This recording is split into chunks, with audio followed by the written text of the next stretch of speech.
Hello, and welcome to the 20th episode of my failed franchises series, and the second episode of my new West Coast Mainline operators series. Today, we are looking at the North London Railways franchise, the franchise which covered local services around London and the northern home counties. We will look at whether the North London Railways franchise operator, Silverlink, should be deemed as failed, whether this be their contract being stripped from them, or their franchise simply being deemed poor by the public and industry. Do like, subscribe, and consider joining the channel for exclusive perks if you enjoy this video. Thank you.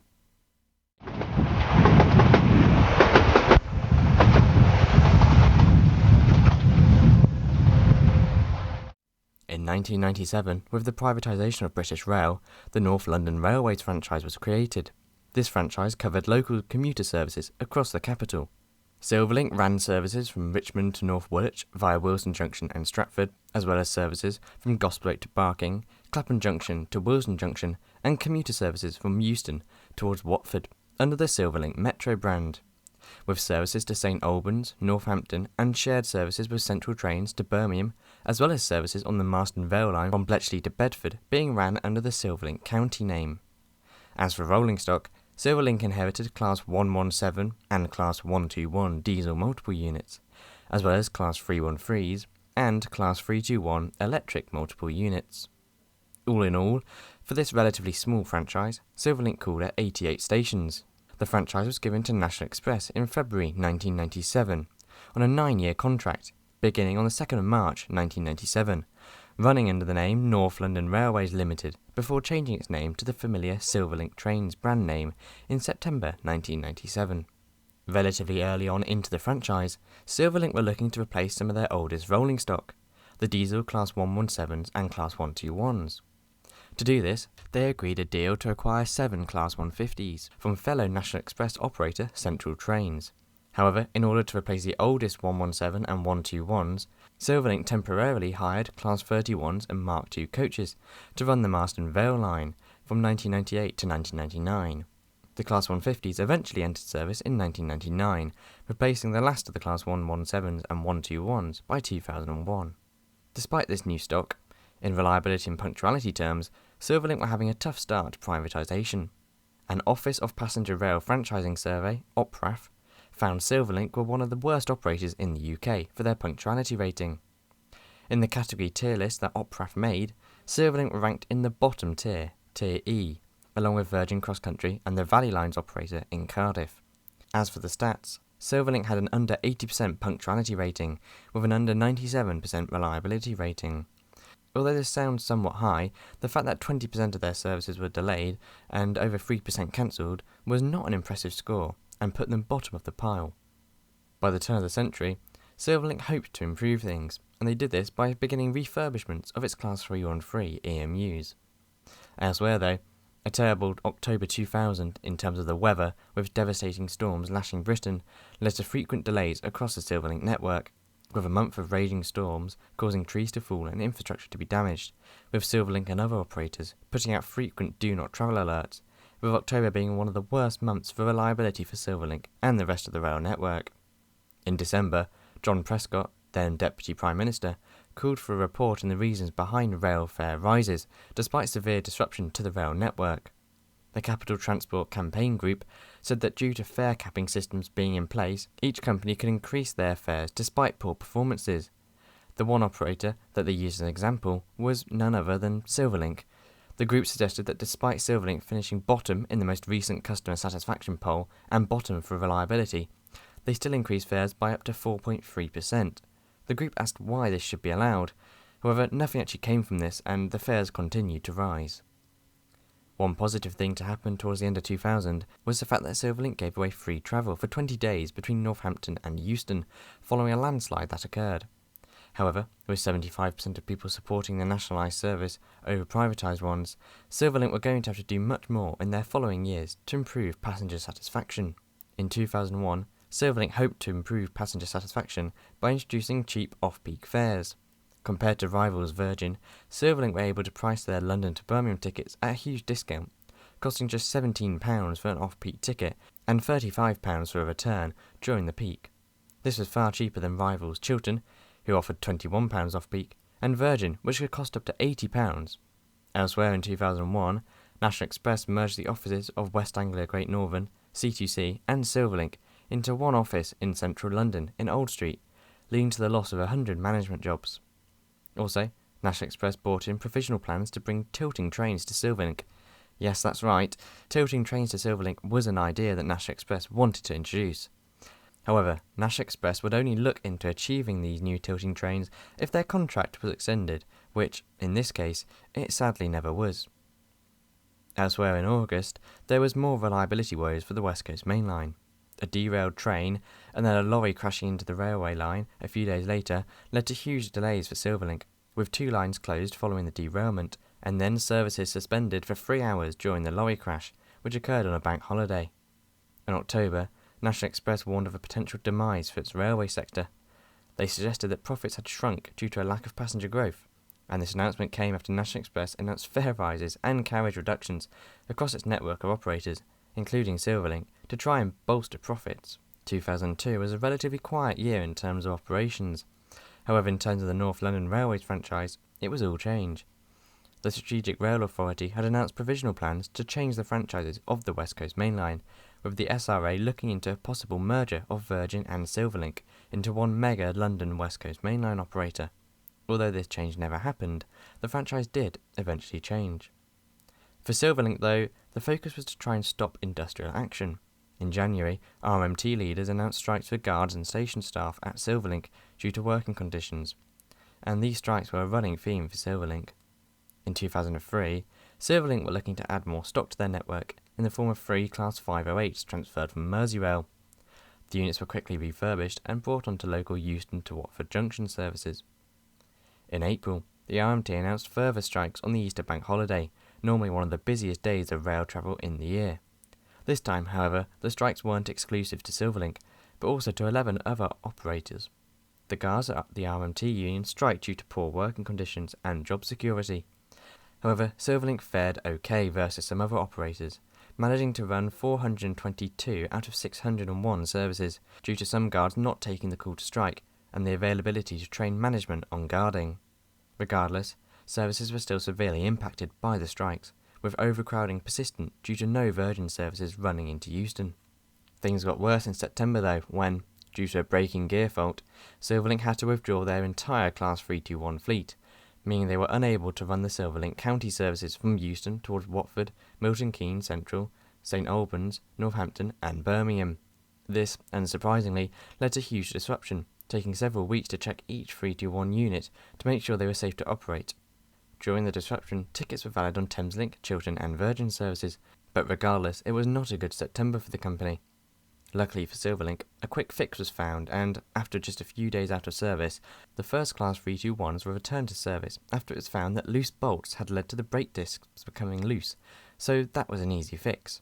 But the whole fiasco had still affected the 4,500 commuters that use Silverlink to Birmingham every day, affecting far more passengers who use them for commuter services from Northampton and Milton Keynes. Luckily for Silverlink though, there is some good news going into 2004.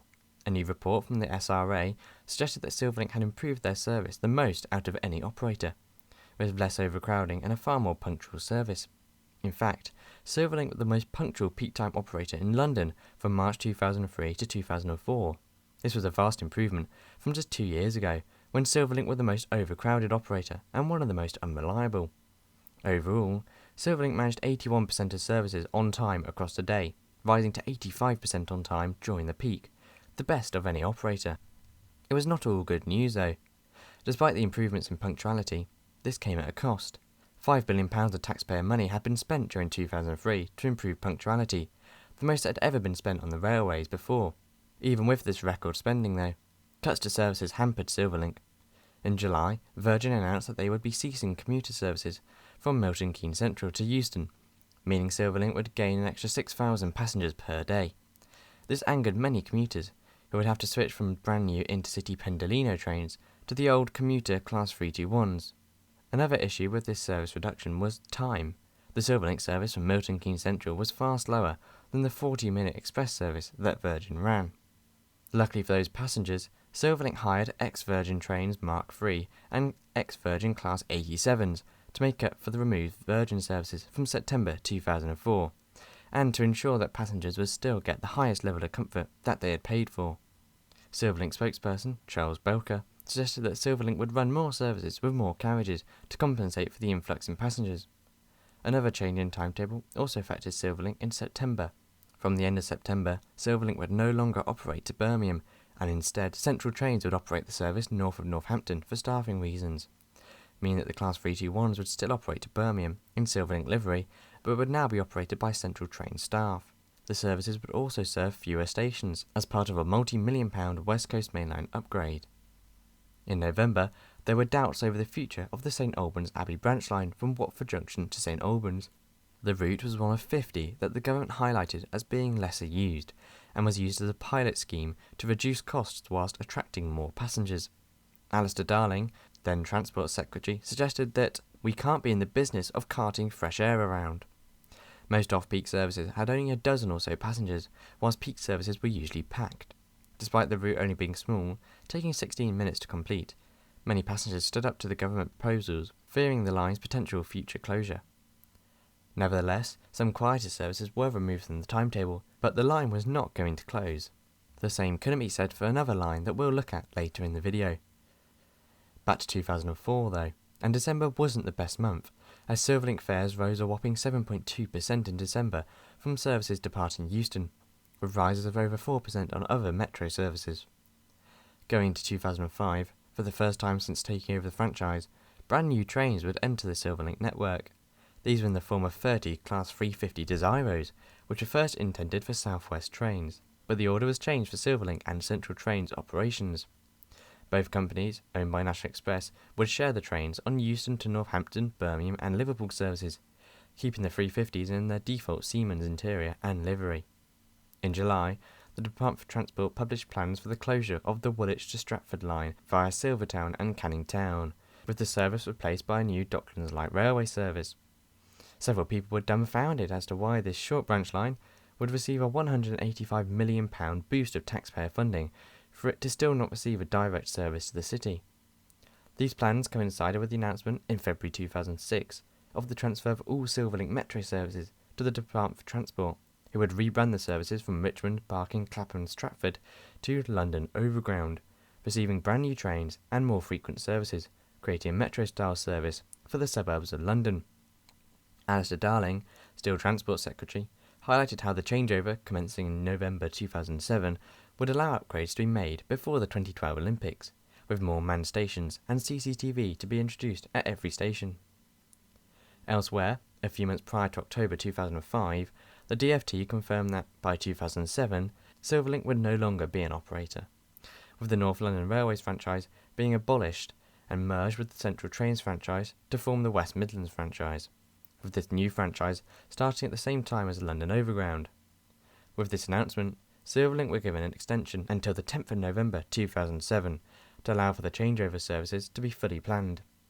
In December, the full final plans for the closure of the North Woolwich to Stratford line were confirmed, with Silvertown and North Woolwich closing completely, whilst other stations would be replaced by DLR ones. The former trackbed from Customer House to North Woolwich would be mothballed in case the land was needed for the proposed Crossrail service, which would run on part of the old trackbed. The final Silverlink train ran on the line on the 9th of December 2006, the 2337 service from North Woolwich to Stratford. In 2007, Silverlink's final year of operations, not a huge amount occurred for the company. In June, Transport for London announced that Lane Rail and NTR had been awarded the operations of the new London Overground service, which would take over from the Silverlink Metro. However, the RMT called out the new London Overground proposals for trying to replicate the failures of privatisation. The RMT also played a part in Silverlink operations in July 2007, when the union members rejected a 3.6% pay rise and voted for strike action. The over 350 guards, retail and revenue workers voted to strike in 3 days in August. However, services were not hugely affected. Earlier, in June 2007, the DfT announced that Govia had won the new West Midlands franchise, which would take over services around the West Midlands from Central and commuter services from Euston from Silverlink. This new operator, called London Midland, would introduce new Euston to Crewe services, introduce 37 brand new trains, and invest just shy of £12 million into its stations. and on the 10th of November 2007, Silverlink ceased to exist, transferring metro services to London Overground and county services to London Midland. Even today, though, there are still signs of Silverlink once being an operator, including the abandoned mainline platforms at Queen's Park and former Silverlink signage seen still at Harrow and Wealdstone. However, they are long gone as an operator. So, the big question, should Silverlink be deemed as a failure? In my opinion, probably yes.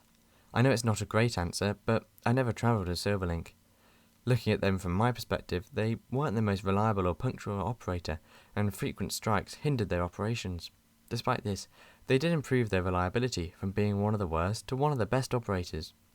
Regardless, an unreliable and ageing fleet of units, only intertwined with some new Class 350s running on a West Coast Mainline, which had constant infrastructure issues and engineering works, leads me to conclude that Silverlink were a failed franchise. But, what do you think? Am I being too harsh on Silverlink? Or were they a bad operator, and thus a failed franchise? Well, please let me know in the comments below. Do consider liking, subscribing, and joining the channel. Special thanks to my first class member, Callum Martin Bell, and my business zone members, Andrew Bowen, Anthony Harris, Anthony James Moore, Connor Grieg, Craig Mitchell 43, and Lewis C 21. Also thanks to Deva Rooney for his donations and membership. Get your name on this list from as little as £2.99 a month, and help me to make my videos. I really do appreciate it, thank you. As well as this, thanks to everyone that let me use their footage for today's video. Thanks so much for watching. Check out my Twitter, Discord and Instagram in the links below, and I'll see you soon. Goodbye.